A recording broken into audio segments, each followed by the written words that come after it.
नमस्कार, SPT news में आपका स्वागत है। पेश है 3 मार्च मंगलवार दोपहर 1:15 बजे राजस्थान की बड़ी खबरें।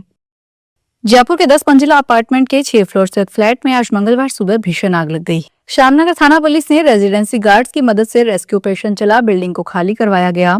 जान बचाने के लिए छत पर पहुंचने से फंसे 2 परिवार को हाइड्रोलिक फायर ब्रिगेड की मदद से नीचे उतारा गया।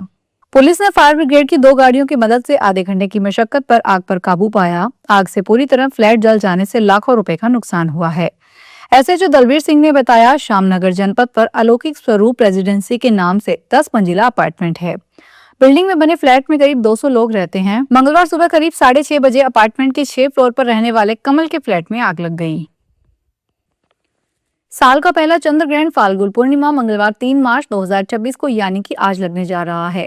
भले ही आज पूर्ण चंद्र ग्रहण होगा, लेकिन भारत में आसमान देखने वाले लोग सिर्फ आंशिक चरण ही देख पाएंगे, क्योंकि पूर्ण ग्रहण के दौरान चांद क्षितिज से नीचे होगा। भारतीय समय के अनुसार 3:20 पर ग्रहण प्रारंभ हो जाएगा और शाम 6:47 पर समाप्त हो जाएगा।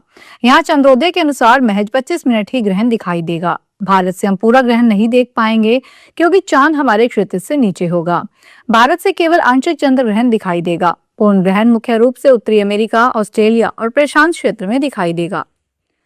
दौसा जिले के बांदीकुई थाना क्षेत्र में 6 साल पहले गायब हुए 4 वर्षीय टिल्लू उर्फ प्रिंस के शव की 19 फरवरी से तलाश जारी है। प्रिंस के कंकाल की तलाश के लिए लगातार तीसरे दिन मंगलवार को दिल्ली मुंबई एक्सप्रेसवे पर खुदाई की जा रही है। इसके चलते 3 लेन पर ट्रैफिक भी बंद है। इससे पहले सोमवार को दिल्ली मुंबई एक्सप्रेसवे पर जेसीबी और एस्केवेटर मशीनों की सहायता से करीब 80 मीटर लंबाई, 4 मीटर चौड़ाई और लगभग 12 फुट गहराई तक खुदाई का कार्य किया गया, लेकिन कंकाल बरामद नहीं हुआ। ऐसे में मंगलवार को फिर से खुदाई शुरू की गई है। जालौर जिले के सायला उपखंड स्थित भांडवपुर ग्राम की गौशाला में देर रात चारे से भरे एक ट्रक में अचानक आग लग गई। आग लगने से अफरा तफरी मच गई। हालांकि ग्रामीणों और गौशाला कर्मियों की तत्परता से करीब 1 घंटे की मशक्कत के बाद आग पर काबू पा लिया गया। घटना में ट्रक में भरा बड़ी मात्रा में चारा जलकर राख हो गया। जानकारी के अनुसार सोमवार शाम गायों के चारा भरकर एक ट्रक गौशाला पहुंचा था। ट्रक से चारा उतारने की तैयारी चल रही थी कि अज्ञात कारणों से उसमें आग लग गई। आग की लपटें उठती देख मौके पर मौजूद लोगों में हड़कंप मच गया। राजस्थान में होली पर गर्मी का असर देखने को मिल रहा है। बता दें कि इस बार प्रदेश में समय से पहले गर्मी लौट आई है और तापमान में बड़ी तेजी से बढ़ोतरी देखने को मिल रही है। आलम यह है कि अब दिन और रात के तापमान में भारी बढ़ोतरी दर्ज की जा रही है।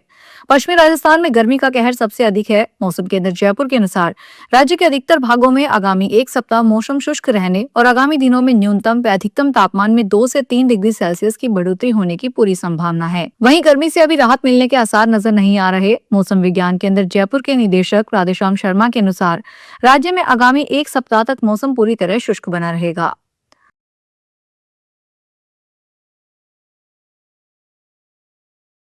भारत में जयपुर आगरा नेशनल हाईवे पर देर रात एक दिल दहला देने वाला हादसा हुआ। कोयले से लदा एक बेकाबू ट्रेलर पलटने से करीब 100 मीटर तक सड़क पर घिसटता चला गया, जिसके तुरंत बाद उसमें भीषण आग लग गई। इस हादसे में ट्रेलर का ड्राइवर कैबिन के अंदर ही फंसा रह गया और जिंदा जलने से उसकी मौत हो गई।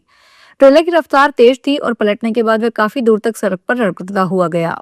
घर्षण और टैंक से डीजल लीक होने के कारण ट्रक ने तुरंत आग पकड़ ली। कुछ ही मिनटों में आग ने पूरे कैबिन को अपनी चपेट में ले लिया। पंजाब और हरियाणा हाई कोर्ट ने एक फैसले में स्पष्ट किया है कि श्री आनंदपुर साहिब में मांस बेचने पर फिलहाल कोई रोक नहीं है।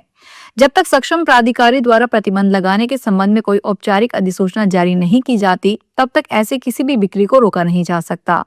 श्री आनंदपुर साहिब में मांस और उससे बने उत्पादों की बिक्री पर रोक लगाने के पंजाब सरकार के 15 दिसंबर 2025 के आदेशों को छोटे व्यापारियों ने हाई कोर्ट में चुनौती दी थी।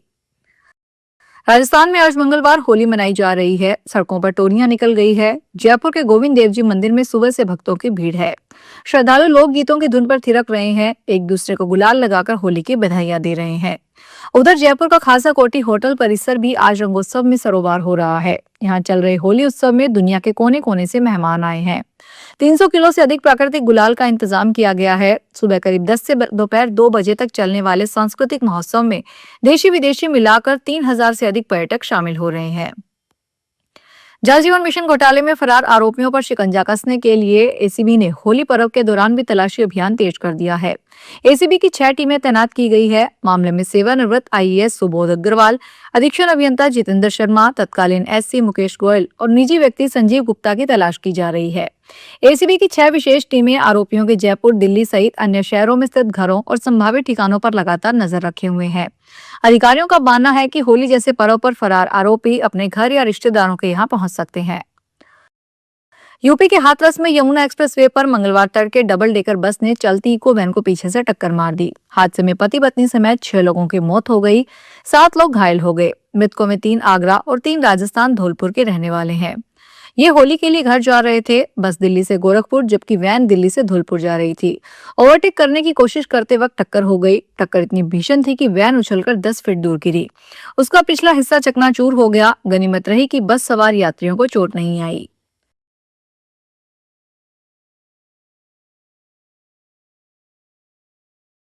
चूरू जिले के बिदासर में होटल द रॉयल ट्रीट में देर रात करीब 12:30 बजे हुई फायरिंग का आज सुबह सीसीटीवी भी सामने आया है। एसपी जय यादव ने बताया, देर रात 3 बदमाशों ने होटल द रॉयल ट्रीट में घुसकर होटल मालिक मनीराम मंडा को गोली मारकर हत्या कर दी। घटना के बाद होटल को सील कर दिया गया। होटल के पास भारी संख्या में पुलिस बल तैनात किया गया है। पुलिस सूत्रों के अनुसार मनीराम मंडा शराब और होटल कारोबार से जुड़े थे। आशंका जताई जा रही है कि यह हत्या शराब कारोबार से जुड़े दूसरे समूह से चल रही आपसी रंजिश के कारण की गई है। जयपुर शहर की सफाई व्यवस्था को लेकर सख्त रुख अपनाते हुए नगर निगम जयपुर आयुक्त गौरव सैनी ने देर रात करीब 4 घंटे तक विभिन्न इलाकों का औचक निरीक्षण किया। रात्रिकालीन सफाई, मैकेनाइज्ड स्वीपिंग और अतिक्रमण की स्थिति का मौके पर जायजा लेते हुए उन्होंने संबंधित अधिकारियों को तत्काल कार्रवाई के निर्देश दिए। आयुक्त ने निरीक्षण की शुरुआत टोंक रोड से की। इसके बाद वे statue circle, Ambedkar circle, Rambagh circle और सवाई मानसिंह अस्पताल के आसपास सफाई व्यवस्था देखने पहुंचे। पाली जिले में अवैध शराब के खिलाफ कार्रवाई करने पहुंची आबकारी टीम पर आरोपियों के परिजनों ने लाठी सरियों से हमला कर दिया। हमले में आबकारी निरीक्षक घायल हो गए जबकि टीम की 2 गाड़ियों में तोड़फोड़ की गई। स्थिति बिगड़ने के बाद टीम को पीछे हटना पड़ा। बाद में पुलिस की मदद से मुख्य आरोपी को गिरफ्तार कर लिया गया। जैतपुर थाना प्रभारी अनिल कुमार के अनुसार आबकारी निरीक्षक संजय अखावत ने थाने में रिपोर्ट दर्ज करवाई है। रिपोर्ट में बताया गया है कि मंडावास गांव में गणपत लाल पुत्र लाखाराम द्वारा होली के मौके पर अवैध शराब बेचने की सूचना मिली थी। नेपाल में 5 मार्च को होने वाले संविधान सभा चुनाव को शांतिपूर्ण और निष्पक्ष ढंग से संपन्न करवाने के उद्देश्य से भारत नेपाल अंतर्राष्ट्रीय सीमा को 72 घंटे के लिए सील कर दिया गया है। प्रशासनिक निर्देश के अनुसार 5 मार्च की मध्यरात्रि 12 बजे तक वाल्मीकि नगर त्रिवेणी बॉर्डर पर आवागमन पूरी तरह ठप रहेगा। आज 3 मार्च की सुबह से सीमा पार आने जाने वाले वाहनों के प्रवेश पर पूर्णतः प्रतिबंध लागू हो गया है। पूर्व नवलपरासी जिला अंतर्गत नेपाल सशस्त्र पुलिस बल के त्रिवेणी वीओपी के सब इंस्पेक्टर डमरौली ने बताया कि चुनाव सुरक्षा को देखते हुए यह कदम उठाया गया है। उन्होंने स्पष्ट किया है कि 6 मार्च की सुबह से सीमा पर आवागमन और वाहनों का प्रवेश पूर्व की तरह बहाल कर दिया जाएगा। सिरसा की महिला से राजस्थान में दहेज के लिए मारपीट करने का मामला सामने आया है। महिला का आरोप है कि उसका पति बैंक में मैनेजर है और शादी के 3-4 माह बाद ही उसे परेशान करना शुरू कर दिया गया। उसके साथ मारपीट भी की गई और गला दबा दिया। ऐसे में राजस्थान पुलिस ने उस पर कोई कार्रवाई नहीं की। इस मामले में महिला ने सिरसा पुलिस को शिकायत दी है। इसकी जांच पुलिस ने करवाई और दोनों पक्ष बुलाए गए हैं। प्राथमिक जांच में पाया गया है कि शादी के बाद दोनों पति पत्नी के बीच मनमुटाव रहने लगा और महिला मायके में रहती है। वे कार्रवाई करवाना चाहती है। पुलिस ने उसके पति के खिलाफ विभिन्न धाराओं के तहत केस दर्ज कर लिया है। फिलहाल इस बुलेटिन में इतना ही। फिर हाजिर होंगे बड़ी खबरों के साथ।